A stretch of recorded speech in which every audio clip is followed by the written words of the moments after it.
आज का अंश 2 शमूएल 2 अध्याय वचन 1 से 17 है। हम एक साथ पढ़ेंगे।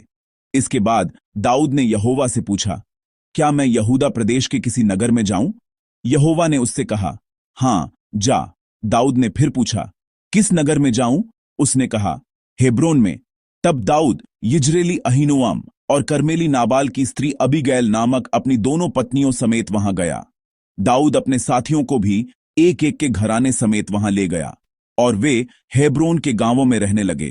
तब यहूदी लोग गए और वहां दाऊद का अभिषेक किया कि वह यहूदा के घराने का राजा हो। जब दाऊद को यह समाचार मिला कि जिन्होंने शाऊल को मिट्टी दी वे गिलाद के याबेश नगर के लोग हैं, तब दाऊद ने दूतों से गिलाद के याबेश के लोगों के पास यह कहला भेजा, यहोवा की आशीष तुम पर हो, क्योंकि तुमने अपने प्रभु शाऊल पर यह कृपा करके उसको मिट्टी दी। इसलिए अब यहोवा तुमसे कृपा और सच्चाई का बर्ताव करे, और मैं भी तुम्हारी इस भलाई का बदला तुमको दूंगा, क्योंकि तुमने यह काम किया है। अब हियाव बांधो और पुरुषार्थ करो, क्योंकि तुम्हारा प्रभु शाऊल मर गया है और यहूदा के घराने ने अपने ऊपर राजा होने को मेरा अभिषेक किया है। परंतु नेर का पुत्र अब्नेर, जो शाऊल का प्रधान सेनापति था, उसने शाऊल के पुत्र ईशबोशेत को संग ले पार जाकर महनैम में पहुंचाया और उसे गिलाद, अशूरियों के देश, यिज्रेल, एप्रैम, बिन्यामीन वरन समस्त इस्राएल प्रदेश पर राजा नियुक्त किया। शाऊल का पुत्र ईशबोशेत 40 वर्ष का था जब वह इस्राएल पर राज्य करने लगा और 2 वर्ष तक राज्य करता रहा। परंतु यहूदा का घराना दाऊद के पक्ष में रहा और दाऊद का हेब्रोन में यहूदा के घराने पर राज्य करने का समय 7.5 वर्ष था। नेर का पुत्र अब्नेर और शाऊल के पुत्र ईशबोशेत के जन महनैम से गिबोन को आए।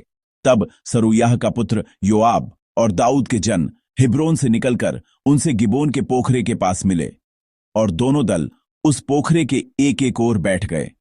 तब अब्नेर ने योआब से कहा, जवान लोग उठकर हमारे सामने खेलें। योआब ने कहा, वे उठें।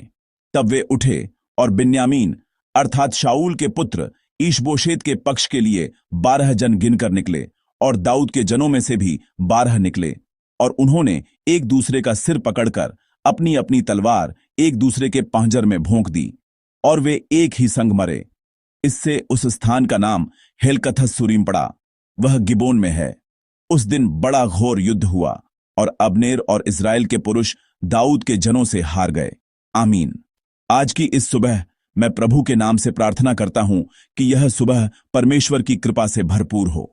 आज का वचन उस मोड़ पर है जहां एक युग समाप्त हो रहा है और एक नया युग शुरू हो रहा है। शाऊल, जिसने दाऊद की जान लेनी चाहिए थी, मर चुका था और यह वह समय था जब दुनिया के सभी लोग उम्मीद कर रहे थे अब दाऊद की पीढ़ी शुरू होगी, दाऊद का युग आ गया है। लेकिन हम देखते हैं कि आज का बाइबल का वचन बिल्कुल अलग दिशा में जा रहा है। यदि आप वचन 1 को देखें, इसके बाद दाऊद ने यहोवा से पूछा, क्या मैं यहूदा प्रदेश के किसी नगर में जाऊं? यहोवा ने उससे कहा, हां, जा। दाऊद ने फिर पूछा, किस नगर में जाऊं? उसने कहा, हेब्रोन में। आमीन। यह किसी के लिए भी स्पष्ट था कि अब दाऊद का युग था। यदि हम राजनीतिक दृष्टि से देखें तो विरोधी पक्ष के बीच भ्रम का लाभ उठाकर शक्ति हासिल करना एक बुद्धिमानी भरा कदम होता, लेकिन दाऊद ने कोई कदम नहीं उठाया। वह सीधे राजा बनने के लिए नहीं गया, बल्कि उसने सबसे पहले जो काम किया वह प्रार्थना थी। उसने परमेश्वर से पूछा। उसने पूछा, हे परमेश्वर, क्या मैं ऊपर जाऊं? परमेश्वर ने कहा, जा।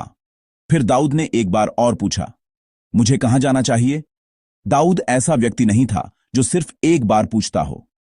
वह ऐसा व्यक्ति नहीं था जो राजा बनने की अपनी इच्छा को सही ठहराने या उसके लिए औचित्य प्राप्त करने के लिए प्रार्थना करता हो। वह वास्तव में परमेश्वर की इच्छा और मार्गदर्शन की धैर्यपूर्वक प्रतीक्षा कर रहा था। और हम स्पष्ट रूप से देखते हैं कि हमारे परमेश्वर वह हैं जो उन सवालों का जवाब देते हैं। प्रिय विश्वासियों, मेरा मानना है कि विश्वास जानना नहीं है, बल्कि एक तरह से पूछना है। हमारे गिरने का कारण यह नहीं है कि हम नहीं जानते, बल्कि इसलिए कि हम पूछते नहीं हैं। जब हम अपने अनुभव के आधार पर स्थितियों का न्याय करते हैं, अपने विचारों के आधार पर सब कुछ चुनते हैं और प्रार्थना को बाद में करते हैं, तो हम शाऊल के मार्ग पर चलने के लिए मजबूर होते हैं। लेकिन आज दाऊद अलग था। वह हमेशा परमेश्वर से पूछ रहा था, प्रभु, क्या मुझे ऊपर जाना चाहिए? मुझे कहां जाना चाहिए? मुझे वहां क्या करना चाहिए? दाऊद में लगातार परमेश्वर से पूछने, उनकी प्रतिक्रिया सुनने, आज्ञा मानने और कदम दर कदम सावधानी से चलने का गुण था। आज सुबह यही वह विश्वास है जिसे हमें बहाल करने की आवश्यकता है। उस प्रभु पर भरोसा करते हुए जो उत्तर देंगे, उस प्रभु पर भरोसा करते हुए जो जब भी हम पूछेंगे तो उत्तर देंगे। प्रभु, मुझे क्या करना चाहिए? यह पूछने का विश्वास बहाल होना चाहिए। अब जब दाऊद परमेश्वर के पास गया और पूछा कि उसे कहां जाना है, तो परमेश्वर का उत्तर था, हेब्रोन जाओ। हेब्रोन इज़राइल का केंद्र यरूशलेम नहीं था। यह एक बड़ा शहर नहीं था, बल्कि एक बहुत छोटा सीमावर्ती शहर था। दाऊद ने उस वचन का पालन किया और अपने कई परिवारों और आश्रितों और जंगल में अपने साथियों को लेकर अब अपने पूरे घराने के साथ हेब्रोन चला गया। जब वह हेब्रोन गया तो वहां के लोग आए, दाऊद के सिर पर तेल उंडेला और उससे यहूदा का राजा बनने का अनुरोध किया। वास्तव में बहुत पहले जब शमूएल ने यिशै के घर का दौरा किया था, तो उसके सबसे छोटे बेटे दाऊद का पहले ही अभिषेक हो चुका था। लेकिन यह अभिषेक सिर्फ परिवार के सामने नहीं हुआ था, बल्कि यह एक सार्वजनिक स्थान पर किया गया था, जहां बहुत से लोग थे, जहां लोग आनंदित हो रहे थे और जश्न मना रहे थे। लेकिन अगर हम दाऊद के दिल को देखें तो उसने शायद ऐसा महसूस किया होगा, उसे पूरे इज़राइल का नहीं बल्कि केवल यहूदा के गोत्र का राजा बनाया जा रहा था। उसने 13 साल भगोड़े के रूप में बिताए थे, जंगल में जीवन बिताते हुए, परमेश्वर के उसे राजा बनाने की प्रतीक्षा करते हुए, और परिणाम पूरे इज़राइल का राजा बनना नहीं बल्कि यहूदा के गोत्र का राजा बनना था।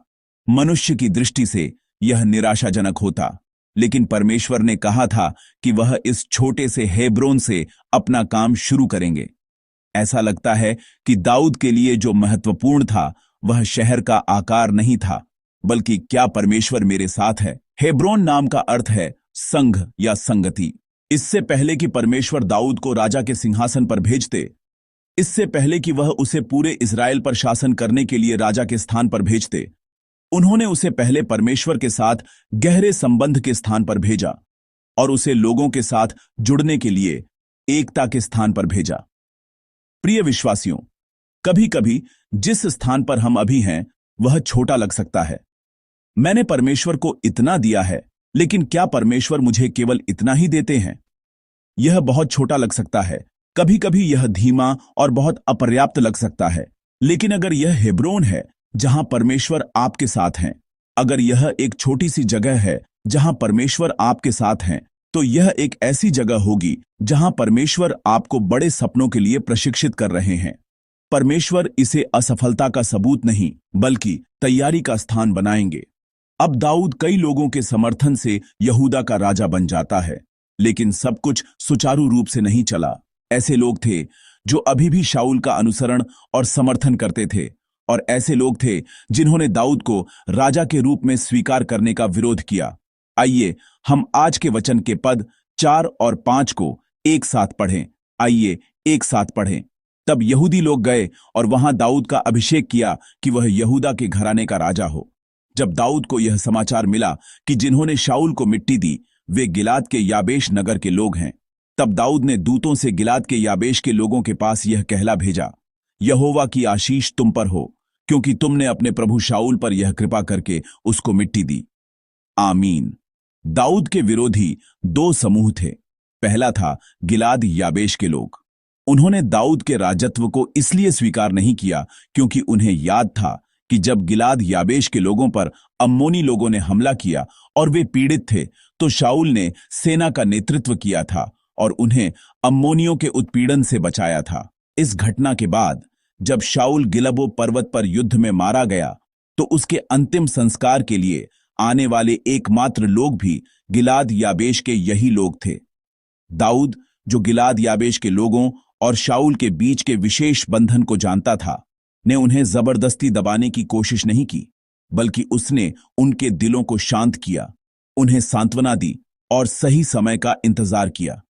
हम देखते हैं कि उसने लगातार इंतजार किया जब तक कि उन्होंने अपनी सतर्कता कम नहीं कर दी, और आज हम देखते हैं कि वह उन्हें शांति के दूत भेज रहा है। दूसरा समूह जिसने दाऊद के सिंहासन पर चढ़ने को स्वीकार नहीं किया, वह पद 8 और 9 में प्रकट होता है। वह अब्नेर है। आइए हम पद 8 और 9 को एक साथ पढ़ें। परंतु नेर का पुत्र अब्नेर, जो शाऊल का प्रधान सेनापति था, उसने शाऊल के पुत्र ईशबोशेत को संग ले पार जाकर महनैम में पहुंचाया और उसे गिलाद, अशूरियों के देश, यिज्रेल, एप्रैम, बिन्यामीन वरन समस्त इज़राइल प्रदेश पर राजा नियुक्त किया। आमीन। यह व्यक्ति अब्नेर शाऊल की सेना का सेनापति था। शाऊल की अचानक मृत्यु के बाद वह महत्वाकांक्षी हो गया, यह सोचते हुए, क्या अब मैं शाऊल का स्थान नहीं ले सकता? इसलिए उसने जो तरीका चुना वह शाऊल के बेटे ईशबोशेत को लेकर उसे राजा बनाना था। इसलिए ईशबोशेत के पास कोई वास्तविक शाही अधिकार नहीं था। वह एक कठपुतली की तरह था, जो कुछ भी नियंत्रित करने में असमर्थ था। लगभग 2 साल तक शासन करने के बाद उसे अपने पद से हटना पड़ा। आज के वचन के उत्तरार्ध में अब्नेर के नेतृत्व में ईशबोशेत के अनुयायियों और दाऊद के अनुयायियों के बीच युद्ध छिड़ जाता है। इस प्रक्रिया में कई लोग हताहत हुए। दाऊद ने बहुत पहले परमेश्वर का भविष्यवाणी का वचन सुना था कि वह उसे इज़राइल का राजा बनाएगा।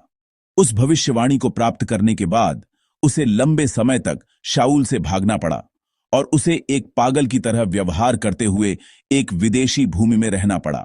अंत में शाऊल की मृत्यु हो गई और उसने सोचा कि वह तुरंत पूरे इज़राइल का राजा बन जाएगा, लेकिन उसे पहले केवल यहूदा के गोत्र के राजा के रूप में स्वीकार किया गया और केवल 7 साल और 6 महीने के बाद आसपास के गोत्रों को एकीकृत करने की प्रक्रिया में वह अंततः पूर्ण राजा बन सका। आज इस वचन के माध्यम से हम यह देखना चाहते हैं कि परमेश्वर की प्रतिज्ञाओं को पूरा होने में एक लंबी प्रतीक्षा की आवश्यकता होती है। शमूएल द्वारा राजा के रूप में अभिषेक किए जाने और प्रतिज्ञा प्राप्त करने के बावजूद उसे कई वर्षों तक विदेश में रहना पड़ा और वह तुरंत इज़राइल का राजा नहीं बना, बल्कि उसे 7 साल और 6 महीने तक यहूदा के राजा के रूप में प्रतीक्षा करनी पड़ी। भले ही कोई प्रतिज्ञा या योजना अच्छी, भली और सुस्थापित हो, हम अक्सर अनुभव करते हैं कि प्रक्रिया सुचारू होने के बजाय अप्रत्याशित चर के कारण बाधित हो जाती है। ऐसे समय होते हैं जब परमेश्वर ने हमें कुछ बहुत अच्छा देने का वादा किया है और हमारे दिलों में एक स्पष्ट दृढ़ विश्वास है, फिर भी चीजें गलत होती रहती हैं और हमें इंतजार करना पड़ता है। जब आप ऐसी कठिनाइयों का सामना करते हैं तो मैं प्रभु के नाम से आपको आशीष देता हूं कि आप धैर्य रखें और विश्वास के साथ उन समयों पर विजय प्राप्त करें। आश्चर्यजनक रूप से कई बार लोग इंतजार नहीं कर पाते और आसान तरीके ढूंढते हैं या मानवीय तरीकों से इसे हल करने का प्रयास करते हैं। लेकिन जब हम दाऊद के कार्यों को देखते हैं, जिसे परमेश्वर ने बहुत उपयोग किया, तो हम देखते हैं कि उसने प्रार्थना की, उसने परमेश्वर से पूछा और उसने परमेश्वर के समय की प्रतीक्षा की। भले ही चीजें उसकी योजनाओं के अनुसार नहीं हुईं, दाऊद वह व्यक्ति था जो इसके बजाय परमेश्वर के पास गया, प्रभु से पूछा और अथक रूप से उसका उत्तर सुनने की कोशिश की। मैं प्रभु के नाम से आपको आशीष देता हूं कि जब हम भी किसी कठिनाई का सामना करें तो हम परमेश्वर की उपस्थिति में बने रहें। तब परमेश्वर कभी कभी हमें हेब्रोन प्रदान करेंगे। इससे पहले कि मैं तुम्हें पूरे इज़राइल का राजा बनाऊं, मैं तुम्हें हेब्रोन नामक स्थान पर रहने दूंगा। उस हेब्रोन के प्रशिक्षण के माध्यम से परमेश्वर हमें उस महान राजा की भूमिका निभाने में सक्षम बनाएंगे। भले ही कभी कभी कोई कठिन परिस्थिति या कोई बड़ी समस्या हो जिसे हल करना असंभव लगता हो, मैं प्रभु के नाम से प्रार्थना करता हूं कि हम सब वे बने जो इसे प्रभु के सामने रखें, प्रतीक्षा करें और प्रार्थना करें।